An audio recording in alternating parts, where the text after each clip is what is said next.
This is a video that leads into a brand new, very distinct, not heard from before, commentary on Isaiah 53, which begins actually in Isaiah 52. It's comprised of 7 videos I have put together in the last month or so. And I'm just putting them all together with a lead-in video explaining these things and why it's so new, novel, and has such a different view of the scripture from that which Judaism teaches regarding a messianic era when David comes, the descendant of David. They often refer to him as King Moshiach. Moshiach means the anointed one. And you'll get the idea from the title of this video real quick. God speaks to an atheist. And it began like this. The doctors who gave me 1 month to live from lung cancer in 2002 that developed from my colon cancer, metastasizing, would have been surprised that I was still alive, to say the least. I had stopped thinking about the lung cancer years before. The white spots in the x-rays that filled my lungs, like the stars in the night, did not inhibit my breathing or slow me down in any way. At this point in time, I'm training for my first triathlon. And I didn't start small. I did a half Ironman. It's 1.2 miles swim in an ocean, 55-mile bike ride, and half marathon, 13 miles. They call it the 90.3. One Saturday in the fall of 2007, I was cooking lunch in my small kitchen, post-divorce, and at the stove, when God said, from just a little behind me, as though somebody was speaking to me right here, and above my right shoulder, which is this figure, wash your hands. I turned around to the sink, washed my hands, and turned back to the stove. Now understand, I've been an atheist for 50 years. I mean, I completely denied the existence of God. And then from right here, a small, quiet voice, like an account they had with Elijah at the cave, said, wash your hands. And I simply turned around, washed my hands, and went back to the stove. I didn't say a word to him. I didn't even keep thinking about it. I just did it. That was it. It was as though he had always been there. Just as to Adam. That's what I liken it to. And he dictated this to me. This is from my book, the book of my life that God dictated to me. It's called The Righteous Servant of God of Isaiah 53. No, the life of God's righteous servant of Isaiah 53. And he put it together. And he did it because he actually came to me, as Jeremiah would say, in the womb, but in my first year of life. And like Ezekiel, lit and entered me. So that part of chapter 11 of Isaiah happened well over 62 years ago. That's when that happened. That's when Moshiach was here. For all these rabbis and commentators who have been saying, he's here, no, he's here. Well, he's been here. I've been here a long time. I just wasn't prepared and hadn't even heard his voice yet. But what he did, you know, with Jeremiah, he made sure he was a priestly, godly man and guided his life. With me, it was to make sure I fit every single verse of Isaiah 53 as only I can explain it, what it's for, what it all means, and live a life of suffering familiar with disease. God chose to crush him with disease that he would offer himself for guilt and receive long life to see his children. That's my proof that it happened. They told me 20 years ago, we can't treat this lung cancer. It's too advanced. You're going to die. and you're going to die real soon. You need to prepare for it. And it did crush my life. I stopped working. I just kept waiting to die. And I didn't die now. I'm training for, at this point in 2007, I'm training for a triathlon. I finally said the heck with it all. And that's the proof. Crushed with disease, exposed to death, that's in verse 12, exposed to death, and here I am, 20 years later, still going. Hadn't seen a doctor since, never received any treatment, which is unheard of with lung cancer. And I had colon cancer before that, and I had skin cancer. I'm a man familiar with disease, that God chose to crush the disease, and these 7 videos put together as one. Obviously, I wouldn't ask or want, and I couldn't do it, to listen to them all at one time. But I know you can mark your spots and everything. But it was spread out in 7 different videos, and I thought, well, the next video I'll do, I'll have a preamble to it and explain. This is not fooling around. Once you learn my version, which comes from God, of when Moshiach comes, the day of the Lord, which is left out of the Messianic era. But if you ignore me, God says, as my role as Elijah, God says, when he does return to his temple suddenly, it's going to be with, and it's not there, it's going to be with utter destruction to the land. Okay, all this is explained, so I'm not going to keep going in detail and carry on with God first speaking to me, but it was as what Adam would have felt like. This is natural. I mean, to him, you know, having somebody speaking to him from above him, from up here, from within him, it's perfectly natural.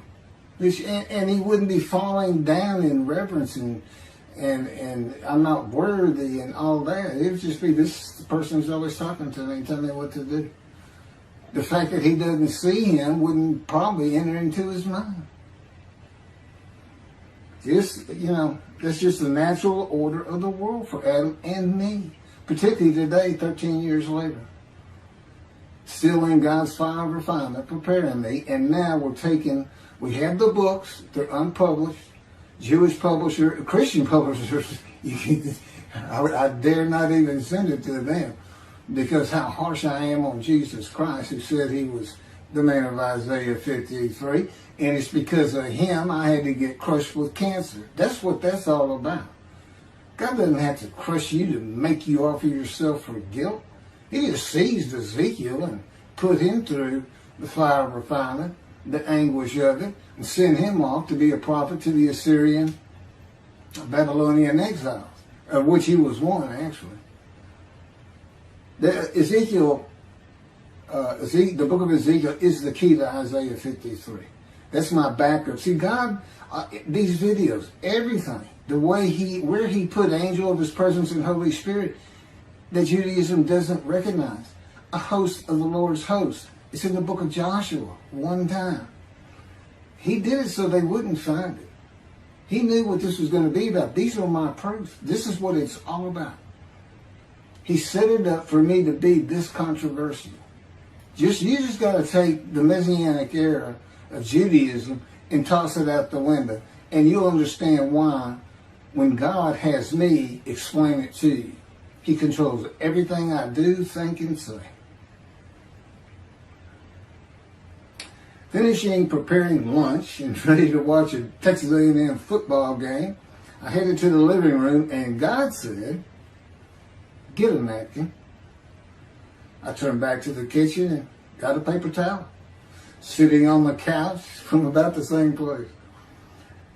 Sitting on the couch with the television on and my plate in my lap, God said, "Get your TV tray." I got up, set my TV tray in front of me, and placed my plate on it, began eating and watching the game. That night, I was in bed reading a book. From the doorway, God said,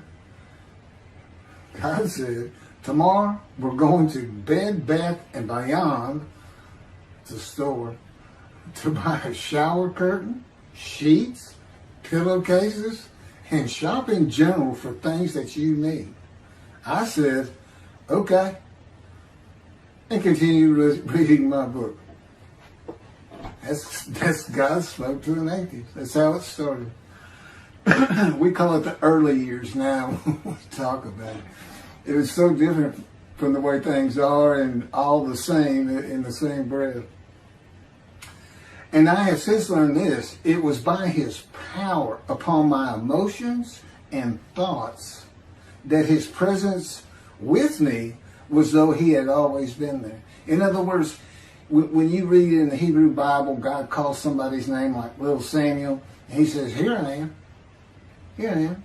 Now there's some accounts of people falling to the ground, but he can put a silent knowing to you. He can put knowledge within you, your mind, where you never hear a word from him. In other words, put into your mind the God of all creation is about to speak to you. And he doesn't have to say, stay calm. He controls emotions. He told me, Keith, I created emotion. And there's nothing I can't do with yours. And believe me, it's been proven to me. I'm not going to get into all that. And then this story goes on. It turns out he had been like Jeremiah from the womb when he passed by that. I've never been affiliated with any church or synagogue. I've never had any teachings from yeshiva or seminary. Throughout my life, I did not. Let's put it this way. I was the actual opposite of Jesus Christ. Actual opposite. I'm a sinner. You know, I mean, he took me back. He said, look, you know, because I said, well, I wasn't that bad of a sinner, was I? He said, really? Here we go off in vision like the story of Scrooge and the Ghost of Christmas Past. I started getting smart with him. This is us talking friend to friend. I can talk to him like he's just a buddy sometimes. There is a line I know not to cross. I said, why would you call that a sin? Why is that a sin? He said, Keith, it's a sin. You lied. I said, yeah, but if I didn't lie, I was going to jail. He said, but that don't make it good. I said, well, which comes first? Going to saving yourself? Or lying? And so what? I didn't believe in you anyway. I wasn't worried about going to hell either. It's just, I didn't think about those things. He tells me, no, I didn't let you. That's why I was with you from the get-go. He wanted me to be fresh. No preordained, settled in thoughts and beliefs on anything. And of course, I grew up in Texas for the most part, so it would have been Christianity. I didn't associate with anybody who was religious. I didn't even know what the term Jesus freak meant. I didn't even know that Jesus died for my sins, supposedly, under their theology. And I didn't know that there was a problem between Judaism and Christianity. Jews and Christians. I didn't know that. I had plenty of Jewish friends. You know, I was in the late 60s, 70s, my formative, going into my teen years, and, you know, you treated everybody as an equal. I never thought about it. Including African Americans, who in my day, we just said blacks. I guess that doesn't go anymore. But had great friends of all kinds. My best friend, I didn't even know he was Jewish until I saw him on Facebook 40 years later. But anyway, let me jump ahead. Okay, this is how God communicates with mankind. This is what the prophets are all about. It's not just Ezekiel, a spirit lit and entered into me. At that moment, God was speaking. And then he says, at that moment, a spirit entered into me, and then I could hear God's words. So he's saying, and that means God is in his spirits. And it's just imagine the presence of God is his mind, and it is composed of elements of the unseen realm that we can't understand. And spirit he created, and the angel of the Spirit, the Holy Spirit, He created, but that's completely different elements. His presence is different from God's presence, but they're like big clouds, and they can float together and be as one cloud. Okay, that cloud is what descends upon you. They are within me and without me. If you, this audience, was in a room with me, they would envelop you all around you. You'd be in the presence of God. The difference with me in that room is that that cloud engulfs me, flows through me. It's within and without me, as though there's no break because of my physical structure. My little spirit is a little cloud that also drifted in. That's what it is. And it happened with all the prophets. If they spoke God's words, he was talking to them. He was telling them, write this down. Write this down. All these 20 books or so of the books of the prophets. Ezekiel, write this down. You gotta set this up. Jeremiah, write this down. See, a time is coming. Well, that's the time in Malachi. It all comes together, and you'll find it in all these videos. So, and it doesn't just include Moses and the prophets. The man who wrestled with Jacob. Jacob says he wrestled with a man in divine beings. Well, you know, Judaism doesn't acknowledge the Holy Spirit's the person, which is I just beyond belief, because there's so many references that this is clearly a person, the angel of his presence. But it's just God going to a man saying, hey, wake up, I'm the God of this land. See this man over here sleeping? His name's Jacob. He's got his head on a rock. Go jump on him, start wrestling. Don't worry about it. I'm gonna orchestrate the whole thing. You'll be fine. And the guy would have said, here I am, let's go. That's how he does. That was in Judaism says the man in divine beings is an angel. No, you know. That'd be like saying I'm an angel. And you wouldn't want to say that. Well, you wouldn't want to say it to me before he came to me, because that made me mad. But I had a hell of a temper, just like Moses did and like Ezekiel did. And God knows how to knock it out of you to where you smile and laugh a lot. Because I never used to. Now, well, you got to read the book, and you'll get it. You'll get it. I'm just, you know, just like a lot of people, I've been through too much, hurt too much, suffered too much to have any thought that there's anybody upstairs, you know, who cares about me. It's just don't even mention his name around me. We're either gonna fight or I'm leaving for it, and you'll never see me again. Now do that, because it just makes me angry. All that's gone, by the way. Lots of stories on that. Oh, and the Spirit speaks. He's got his own personality. He's angelic. He has a very childlike voice, and he's just nothing but a ball of humor. He has me say he's the greatest comedian of all times of the universe, and he's just a joy to talk to and be. And he has the smarts of God, as he tells me. But I have instant communication with him. I have instant communication with God. It's like there's three persons in my mind. This one cloud is three clouds. It's two spirits in the elements of God's mind. And slow process, though. 13 years, and there's 13 years of, and this is from Isaiah 53, punishment, wounding, chastisement, maltreatment, crushing, bruising. And I'm telling you, he's relentless. It's in the stories, and I have a lot more once I get to Israel, and I have full confidence God's going to get it done. That's one thing I don't worry about. 13 years, a year and a half of trying to get books published, denied by everybody who even bothered to answer me, because it's just so different. And it can only go to Jewish publishers, and it's just like, well, this isn't the stuff we believe, and it sounds like he's saying it's him, and this and that. Well, I was. God said I made sure I didn't get them published. I wanted to do the videos first. You see, I'm not on the executive committee. I don't know what's going on 99% of the time. I don't know what I'm going to have for dinner. I no longer have self-will. I can't ask him for anything.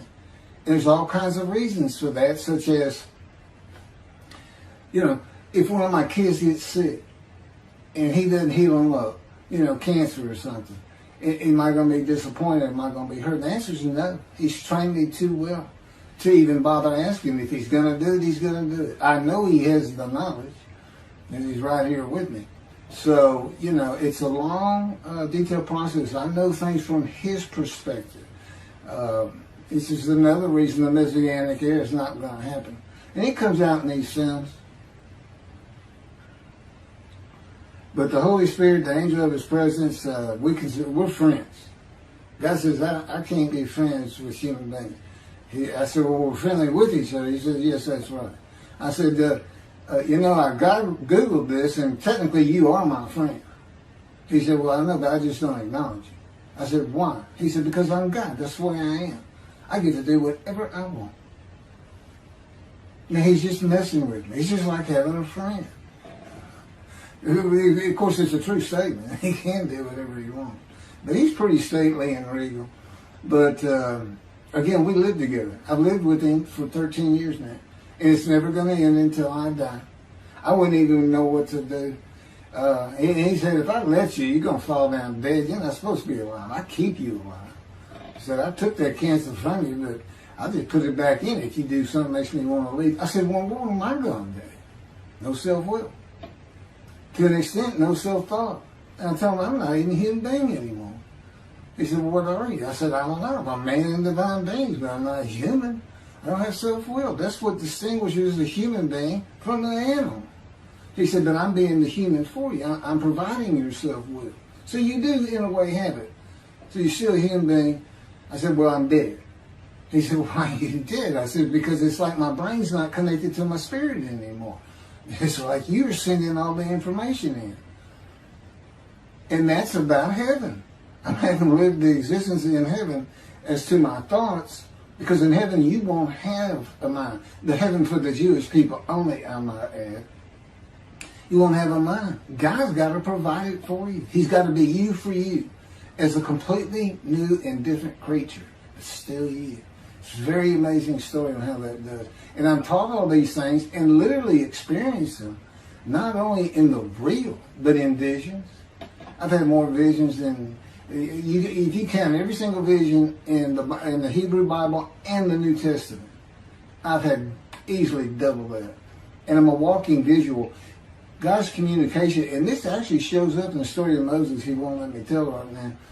But he puts images in your mind. Instead of saying a sentence, you get something in your mind, a picture. Anyway, I call it visuals. And you can be wide awake for those. And I can be in vision wide awake. Okay, so we finished our shopping. Shower curtains and everything. And God said, let's go to the bookstore and get you a Tanakh. To which I replied, what's a Tanakh? I didn't Hebrew Bible, okay. Well, I know the Holy Bible, the New Testament and Old Testament. And on we go. I'm starting to learn for the first time.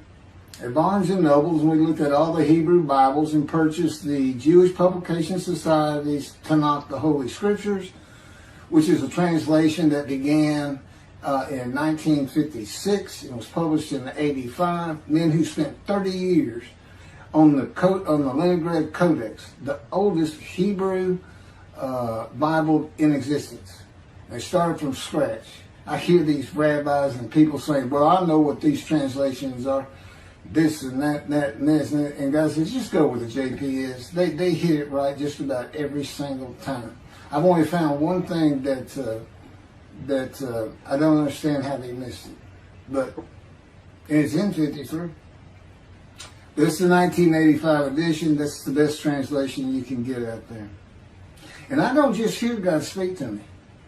His presence is heavy. And I'm also, it says he pinned Ezekiel's arms behind his back with his cords of power. And by his cords of power, Ezekiel could not leave his house. That's in Isaiah 53. He took him from the land of the living. Took him from society. You know, the man of Isaiah 53 lives, so he's taken from society, but that doesn't, from the land of the living, that doesn't mean he died. And there's no crucifixion in 53. So you start to see how Ezekiel is so important in this, and that's where you find out about the covenants of friendship that come with God in the day of the Lord when Moshiach comes. Again, you don't hear anything about it in this Messianic era. I'll tell you this. I think the Jewish people are going to like this better.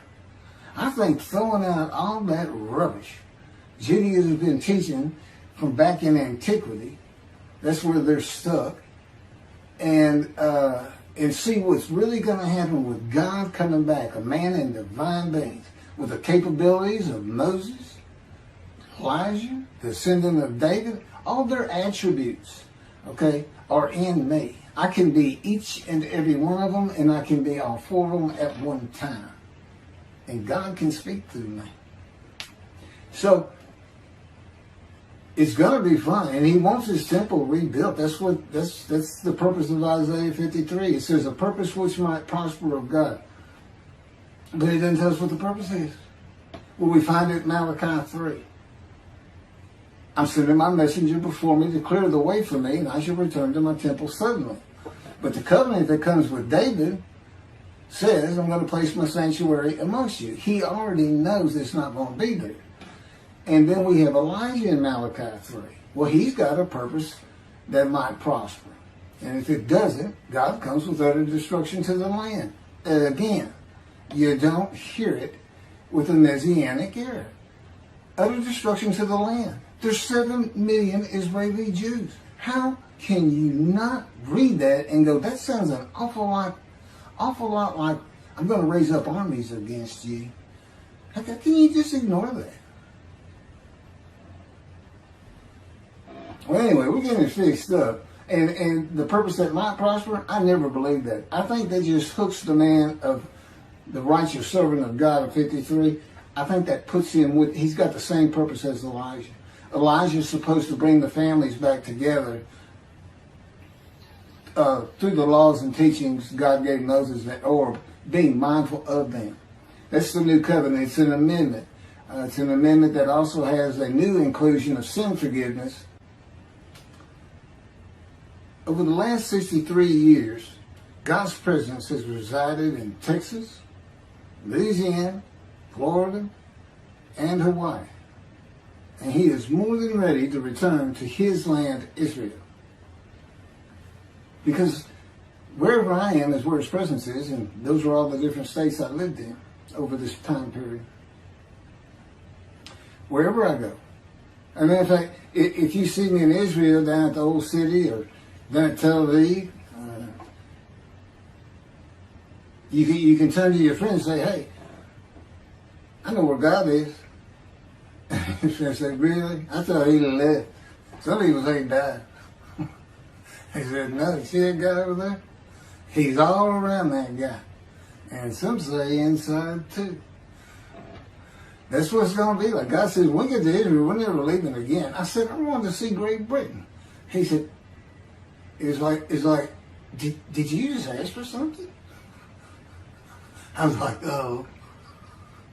Yeah, that's good. I hope I fry if I hit the border and cross over. I'm going to just burn up, burst in a combustible flame. But anyway, that's where he wants to be. And I'm assured he's going to get there. This purpose that might prosper, again, I think it just shows the purpose of the righteous servant and a purpose of Elijah. Because he knew I was going to be teaching. There's only, in the day of the Lord, as you would imagine, he wants to have all the prophecies fulfilled, be done with the prophecies. And there's only a handful, 4 men to come that we've never seen. The descendant of David, prophet like Moses, Elijah, and of course the righteous servant. We only have one description. Even the sages knew you got to have a description of the descendant of David. It's Isaiah 53. They called him in the Babylonian Talmud the leper scholar. You'll see me referencing it on just about every video. In other words, I'm saying, look, it's not Jesus, it's not the people of Israel that's taught today. It's this guy from the Talmud that just hadn't come yet. You just didn't know, didn't have a name that fit the description. Well, you do now. And